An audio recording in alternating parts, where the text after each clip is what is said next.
can be done at the corner of Wall and Broad today. We were all over the map, paired our gains from better than 350 points to about 113 points.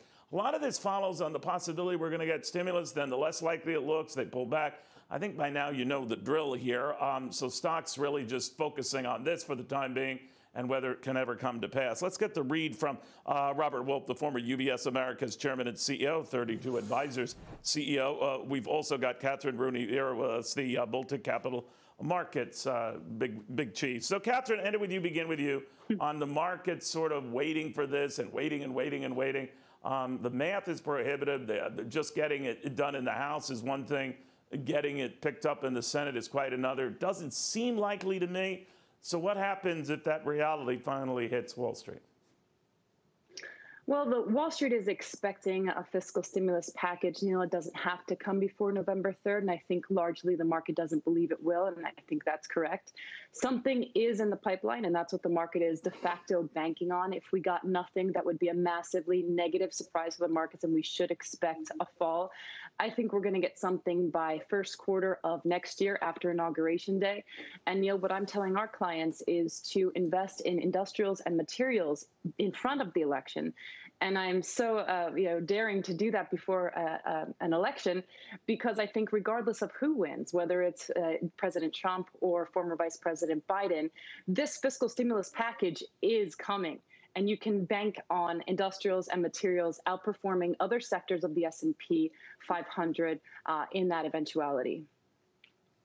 If I could switch gears slightly on the political side of this, Robert, we're told that some Democrats are getting a little anxious about the conservative, that is the conservative campaign that Joe Biden is running by not going out much. I know he's preparing for the debate these next couple of days while the president crisscrosses the country. There was that memo of the weekend where there was concern expressed by some Democrats that this is not a gimme. Don't assume that, Trump has come back before, he can do it again. So that. I mean, do you have any of those concerns? Do you think the president is making headway as Joe Biden stays home? Well, I wouldn't say staying home.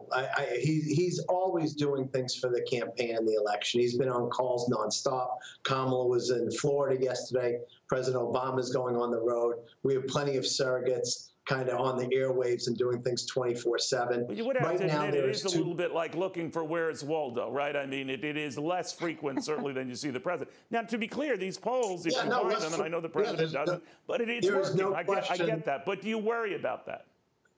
Of course, we're worried that a campaign in an election is going to be close. But today, I'd rather be Joe Biden's campaign than Donald Trump's campaign. He has many more avenues of success to win. Now that Arizona is actually in play and right now leaning towards Biden, that wasn't even a swing state with Obama nor Clinton. So the idea that that's in play and leaning blue, the idea of what happened in 2008 with the blue wave, now Georgia's in play. You have South Carolina's in play, away from Wisconsin, Pennsylvania, and Michigan that I think will take this time around. So listen, I'm cautiously optimistic, but 20 days is a lifetime. We have a debate. We have a lot of things that can happen between now and then. But I think it's more important right now to say that it's time for a relief package. Last week, jobless claims were higher than the entire month of September job gains. We need Congress to go back to work. It's time for Donald Trump and Mitch McConnell to get at the table and get a deal done.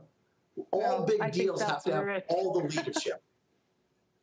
All right, Kathryn, let me switch gears very quickly. Goldman Sachs, the big investment firm, had said today that if there is a blue wave, that means that the Democrats take the White House and take the Senate, then there's going to be a whole lot of massive spending, but it would boost the economy. So whatever fears there would be about tax hikes on the well-to-do, everyone else and the economy itself will benefit. Do you buy that? I think it's quite rich to say that Mitch McConnell and President Trump have to come to the table when it's been de facto. Speaker Pelosi has been largely stalling the next round of stimulus package. I mean, I don't think it's going to come because I think there's very close to zero chance that Pelosi is going to give Trump a win, regardless of the magnitude of the stimulus. I think it's particularly interesting to note that we've had several packages, of which, Neil, they dwarf what the fiscal response was to the Lehman Brothers crisis. If your audience remembers, back in 2008, which brought around the financial crisis, we had talk of 1.9 trillion. We're already about 10 trillion. An additional stimulus package is what has taken us to these heights. We need to get on our own feet and be able, as an economy, to push forward with private enterprise leading before. All right, just to point out, though, the president did a couple of weeks ago by tweet that shelved the talk, say they were going nowhere. So both sides, I guess, can be guilty of doing some quick 180s. But we'll see how it goes. Guys, I should just say, we passed a relief package in May. Okay, Democrats passed a relief package in May. They've been sitting on it since. McConnell was talking about 300 million. When we're now talking 2 trillion. We're talking apples and oranges here. It's time to be for the people and get a deal done. But you're equating the size. You're equating the size of the stimulus with the virtual